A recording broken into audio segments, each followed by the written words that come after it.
ವೇದಾಂತ ಅಕಾಡೆಮಿಗೆ ಎಲ್ಲರಿಗೂ ಕೂಡ ಸ್ವಾಗತ. ನಾನು ನಿಮ್ಮ ಪ್ರೀತಿಯ ದೇವರಾಜ್. ಈ ಒಂದು ವಿಡಿಯೋ TET ಅರ್ಹತಾ ಪರೀಕ್ಷೆಯ ಪ್ರಮಾಣಪತ್ರದಲ್ಲಿ ತಿದ್ದುಪಡಿ ಮಾಡುವ ಕುರಿತು.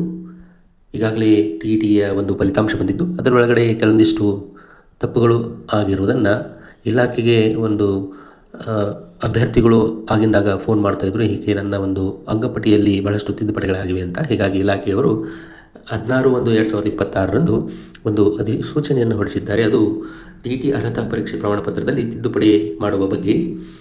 ಇದರೊಳಗಡೆ TET ಅರ್ಹತಾ ಪ್ರಮಾಣಪತ್ರ ಅಭ್ಯರ್ಥಿಗಳು ಅರ್ಜಿ ಸಲ್ಲಿಸುವಾಗ ಭರ್ತಿ ಮಾಡಿದ ಮಾಹಿತಿ ಆಧಾರದಲ್ಲಿ ಇಲಾಖೆ ವೆಬ್ಸೈಟ್ನಲ್ಲಿ ಪ್ರಕಟಿಸಲಾಗಿದೆ.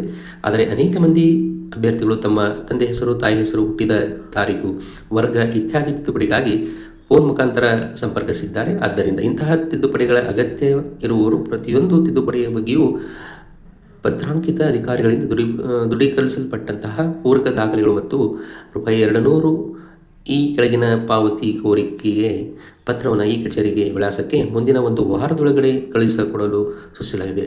ಆನಂತರ ಬಂದ ಮನವಿಯನ್ನು ಪರಿಗಣಿಸಲಾಗುವುದಿಲ್ಲ. ಅಂದರೆ ಈಗಾಗಲೇ ನಿಮಗೇನು ಅಪ್ಲಿಕೇಶನ್ ಹಾಕುವಾಗ ಏನೋ ಒಂದಾದರೂ ಮಿಸ್ಟೇಕ್ ಆಗಿದ್ದರೆ, ಹೆಸರಿನಲ್ಲಾಗಿರ್ಬೋದು, ತಂದೆ ಹೆಸರಿನಲ್ಲಿ, ತಾಯಿ ಹೆಸರಿನಲ್ಲಿ, ಅಥವಾ ಹುಟ್ಟಿದ ದಿನಾಂಕದೊಳಗಡೆ ಏನಾದರೂ ಮಿಸ್ಟೇಕ್ಸ್ ಆಗಿರೋ, ಅಥವಾ ಕ್ಯಾಶ್ ಹಾಕುವಾಗ ಏನಾದರೂ ಇಂತಹ ಒಂದು ಸಮಸ್ಯೆಗಳಾಗಿತ್ತು ಅಂತಂದರೆ ಅದನ್ನು ತಿದ್ದುಪಡಿ ಮಾಡೋಕ್ಕೋಸ್ಕರ ಒಂದು ವಾರದೊಳಗಡೆ ಇಲಾಖೆ ಏನು ಮಾಡಿದೆ ಅಂತಂದರೆ ಎಲ್ಲ ಅಭ್ಯರ್ಥಿಗಳಿಗೆ ಒಂದು ಅಧಿಸೂಚನೆ ಹೊರಡಿಸಿದೆ.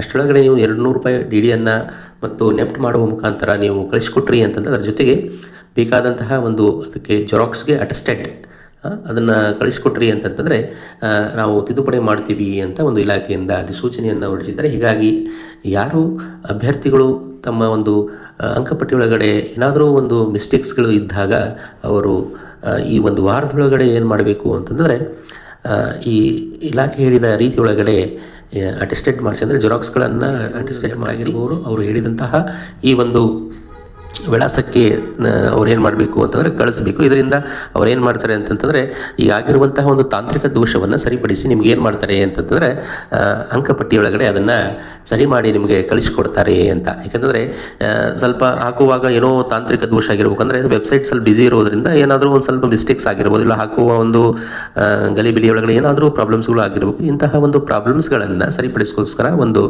ಇಲಾಖೆ ಏನು ಮಾಡಿದೆ ಅಂತಂದರೆ ಎಲ್ಲ ಅಭ್ಯರ್ಥಿಗಳಿಗೆ ಈ ಒಂದು ಅಧಿಸೂಚನೆಯನ್ನು ಹೊರಡಿಸಿದೆ. ಹೀಗಾಗಿ ಇದನ್ನು ಸರಿಯಾದ ರೀತಿಯೊಳಗಡೆ ಸದುಪಯೋಗ ಮಾಡ್ಕೊಳ್ಳಿ. ಯಾಕಂದರೆ ಒಂದು ವಾರ ಕೊಟ್ಟಿದೆ, ಅದ ನಂತರ ಬಂದಂತಹ ಅರ್ಜಿಗಳನ್ನು ಅವ್ರು ಏನು ಮಾಡ್ತಾರೆ ಅಂತಂದರೆ ಪರಿಗಣಿಸಲಾಗುವುದಿಲ್ಲ ಅಂತ ಕೂಡ ಹೇಳಿದ್ದಾರೆ. ಹೀಗಾಗಿ ಈ ಒಂದು ಅವಕಾಶವನ್ನು ಸರಿಪಡಿಸ್ಕೋಬೇಕು. ಯಾಕಂದರೆ ಮತ್ತೆ ನೀವು ಇಲ್ಲಾಂದರೆ ಬೆಂಗಳೂರಿಗೆ ಹೋಗಿ ಅಲ್ಲೇ ನೀವು ಸರಿಪಡಿಸ್ಕೊಳ್ಳುವಂಥ ಒಂದು ಕೆಲಸ ಆಗ್ತದೆ. ಹೀಗಾಗಿ ಇಲಾಖೆಯವರು ಏನು ಮಾಡಿದ್ದಾರೆ ಅಂತಂತಂದರೆ ಈ ಅಧಿಸೂಚನೆ ಹೊರಡಿಸುವುದರಿಂದ ಎಲ್ಲ ವಿದ್ಯಾರ್ಥಿಗಳು ಕೂಡ ಇದು ಉಪಯುಕ್ತವಾಗ್ತದೆ. ಇದನ್ನು ಬಿಟ್ಟರೆ ಅಂತಂದರೆ ನೀವೇ ಡೈರೆಕ್ಟಾಗಿ ಹೋಗಿ ಮತ್ತು ಅಲ್ಲೆಲ್ಲ ಪ್ರೊಸೀಜರ್ನ ಫಾಲೋ ಮಾಡಿಕೊಂಡು ಬರೋದು ಭಾಳಷ್ಟು ಕಠಿಣ ಆಗ್ತದೆ. ಹೀಗಾಗಿ ಈ ಒಂದು ವಾರದೊಳಗಡೆ ಎಲ್ಲ ಅಭ್ಯರ್ಥಿಗಳು ಏನು ಮಾಡಬೇಕು ಅಂತಂದರೆ ಇಂತಹ ಒಂದು ಅವಕಾಶವನ್ನು ಸರಿಪಡಿಸ್ಕೊಳ್ಬೇಕು ಅಂತ.